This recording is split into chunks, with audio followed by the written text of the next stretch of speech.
In this power electronics session, we are going to see about the current commutated chopper. In the previous video, we saw about the voltage commutated chopper, in which the conducting SCR was commutated by applying a large pulse of reverse voltage. So in this current commutated chopper, an external current pulse which is greater than the load current is passed in reverse direction through the conducting SCR. When this external current value becomes equal to the load current value, then the current through the SCR becomes zero, thus the conducting SCR is turned off. So usually this external current pulse is generated by an initially charged capacitor. So this is the general introduction about the current commutated chopper. Now we can enter into the operation. Before seeing the operation, we can see the components which we are using in the current commutated chopper. So this is the thyristor T1, that is the main thyristor. This is the auxiliary thyristor, and the commutating circuits include this capacitor, inductor, this diode D2 and diode D1. Okay, so these are all the commutating components. So in this current commutated chopper, we have made some assumptions. You can see. So first assumption is the SCRs, okay, the main thyristor and auxiliary thyristor, okay, and also the diodes. These are all the ideal switches we are going to assume. Okay, then this charging resistance is large, that it can be treated as open circuit during the commutation interval. Okay, this is the second assumption. We are also going to assume that the commutating current, otherwise the oscillatory current, okay, commutating current, otherwise oscillatory current, is assumed to be positive if it is flowing in this direction. Okay, if this IC flows from left to right, it is assumed as positive current. So this is the third assumption. Next one, the load current is constant. See here, we have assumed that the load current is constant. Then we have assumed that the capacitor is charged to voltage Vs. Okay, initially the capacitor is charged with the voltage Vs. So this is the capacitor voltage. So it is initially charged with the voltage Vs. Okay, then the main thyristor T1 is fired at T is equal to 0. So at this T is equal to 0, main thyristor is fired, that is thyristor 1, T1. So for that we are going to give the pulse Ig1, okay. We are giving this gate pulse to the thyristor 1 so that it may conduct. So in this period, the thyristor T1 starts its conduction, okay. It is in on state at T is equal to 0, okay. So since this because of this conduction of the thyristor T1, there is the output voltage, that is V0, which is equal to Vs, that is supply voltage. So this is the V0 waveform, V0 which is equal to Vs voltage. Okay, so these are the assumptions that we have made. Now we can enter into the operation. So at time T is equal to 0, okay, what is the operation? Already I said, so at time T is equal to 0, the thyristor T1 is fired, okay. So T1 is triggered at this point. So the thyristor T1 is conducting in this time period from 0 to T1. This is at time T is equal to 0. So at time T is equal to 0, the thyristor T1 is in on state. The capacitor voltage is Vs, that is initially charged with this voltage, and the output voltage is Vs. Okay, so this is the operation at this time T is equal to 0 to T1. Okay, now the modes of operation starts from T1. Okay, from T1 to T2, mode 1, T2 to T3, mode 2, T3 to T4, mode 3, T4 to T5, mode 4. Okay, like this it goes on. At T6, the commutation process is completed. Okay, so now we can see the mode 1. The mode 1 starts from T1. Okay, so at T is equal to T1, this is the mode 1. So at t is equal to T1, the auxiliary thyristor is turned on. This is the auxiliary thyristor. It is turned on. So we have given this gate pulse to the auxiliary thyristor, that is IGA. So because of this gate pulse, the auxiliary thyristor comes into conduction. So with the turning on of this thyristor, auxiliary thyristor, there is a current, that is commutating current. Okay, commutating current, otherwise oscillatory current is set up. Okay, its value is this one. Okay, this is the value of the commutating current. Okay, which is flowing in this direction. That is so when it is on, when this auxiliary thyristor is on, this capacitor is discharging its energy. Capacitor starts its discharging. Okay, from here to here. So capacitor starts delivering its energy to inductor. Okay, so it is discharging. See here, the capacitor voltage after thyristor TA is on, it starts discharging its value. Okay, it has discharged. So now again this inductor will deliver its energy to the capacitor. Okay, this inductor will deliver its energy to the capacitor. That means the capacitor will again starts its charging with this polarity. Okay, here there will be plus and here the polarity will be minus. So first with this polarity it was discharging. Now with this polarity it is charged again by this inductor.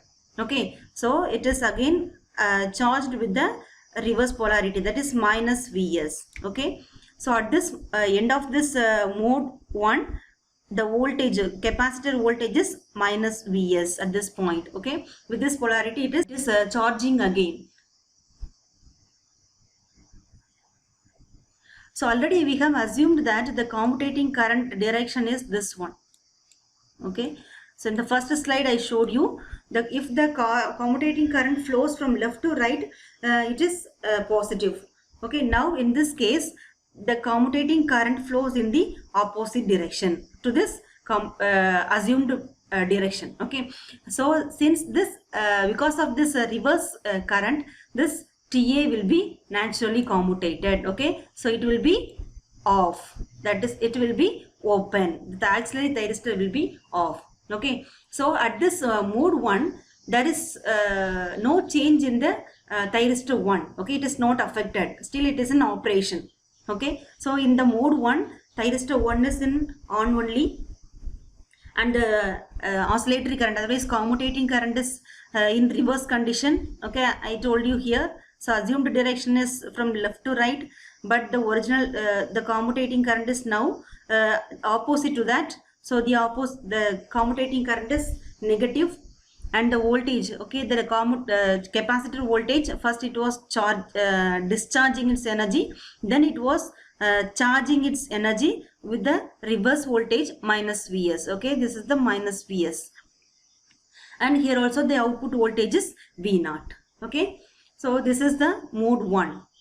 Next we can see about the mode 2 operation.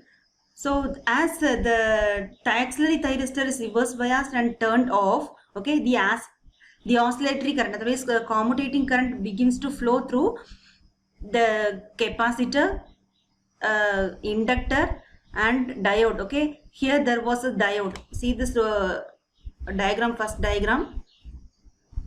Okay, so here there is a diode. Okay, this diode, since it is on, now it is forward biased. Okay, we have closed this contact. Okay, here there was a diode. Okay, now due to this polarity, changed polarity of the capacitor. Okay, in the previous slide we saw that first it was with this polarity, now it has the polarity has been changed like this.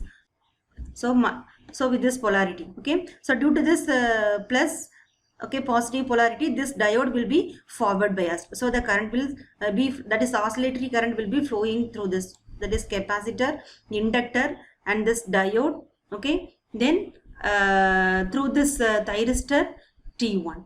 Okay, so like this it will flow. We have to notice here the oscillatory current is flowing through this T1, not through D1. Okay, so this current is flowing through this thyristor 1. So here this oscillatory current is in opposition to this load current, because the load current direction is this one. Okay, this is the load current direction, but the oscillatory current direction is this one. Okay, the oscillatory current flows in the opposite direction. Okay, so IT1, the current which is flowing through this thyristor is IT1 is equal to I0 minus IC, because it is opposite. It is opposite to this I0, IC. At T3, the commutating current rises its value to I0. Okay, so here the current becomes, the oscillatory current IC becomes I0. Okay, if you substitute the value here instead of IC, I0, so I0 minus I0, which is equal to 0. So what is the current flowing through this thyristor T1? That is 0. If there is no current flow, the thyristor will be off. Okay, so it will be, the switch will be open. The thyristor T1 is turned off at T3. Okay, see here at the end of this mode 2 at T3, the thyristor 1 is off. That is, the current through the thyristor 1 is 0. Okay, it has reached the 0 value. Here the capacitor, what about the capacitor voltage? So capacitor voltage, so it is discharging now with this polarity. Okay, so at this it is discharging. So here it is discharging at this mode, end of this mode 2. Okay, so this is the capacitor voltage. That is, we can assume that this voltage is minus VR. Okay, because this voltage is Vs, that is supply voltage, minus Vs. That means this value is minus VR. Since this commutating current, otherwise the oscillatory current flows opposite to this load current and turns off this thyristor, main thyristor, it is called as current commutated chopper. Okay, so we told already, so an external current pulse makes the thyristor off. Okay, here this is the current, this is the external current, that is commutating current. This commutating current flows in the reverse direction to the load current, okay, with the same magnitude, and turns this main thyristor off. That's why this type of chopper is called current commutated chopper. Okay, so this is the operation of mode 2. Next you can see the operation of mode 3. After T3, the commutating current supplies load current I0 and excess current. See here, the commutating current is now in the peak value, that is ICP. Okay, so this diode comes into conduction. Okay, the current which is flowing through this diode D1 is ID1 is equal to IC minus I0. Okay, this current is flowing through this diode. Okay, the voltage drop due to this current. The voltage drop due to this current okay, will be appeared across this thyristor 1 and keeps it in reverse direction. So this is the mode 3 operation. Next one is mode 4. At T4, okay, at this T4, IC reduces to I0. Okay, so at T4 time, the IC with the peak value is reduced to IC is equal to I0. So as a result of which the current flow through this diode D1 is 0. Okay, and so this diode is turned off. Okay, now the switch is open. The diode D1 is turned off. After T4, okay, after T4, a constant current equal to I0 flows through this supply voltage, capacitor, inductor, diode and load. Okay, so like this. Like this, the current flows. So at this time, the capacitor C is charged linearly to a source voltage Vs. Okay, as usual, it is charged with Vs voltage. Okay, the capacitor voltage is Vs. As D1 is turned off at T4, okay, at T4, the D1 is turned off. So because of this, the voltage across this thyristor 1 and voltage across this thyristor, auxiliary thyristor will be equal to the supply voltage. Okay, that is VT1, which is equal to VTA, which is equal to the VC. Okay, so at T5, VC is equal to Vs. Okay, at T5, okay, this is the T5 value, T5 time. So at this time, the capacitor voltage is Vs. Okay, this should come here. Okay, so the capacitor voltage is Vs. So because of this, the output voltage is output voltage V0 is equal to 0. Okay, so at this mode the output voltage is 0. See here, the output voltage is 0 in this mode. Okay, so this is about the operation of mode 4. In mode 5, if you see the at T5, okay, at T5 the capacitor is overcharged more than the source voltage. Okay, this Vc is greater than Vs. Okay, so at this time the freewheeling diode comes into conduction. Okay, it starts its conduction, and here the IC is not 0, not yet 0, becomes 0. Okay, so IC has not yet become 0. Okay, it has some value, that has IC is equal to I0. Okay, so this IC is not 0. The capacitor is still connected to the load through this. Okay, so like this it has been connected.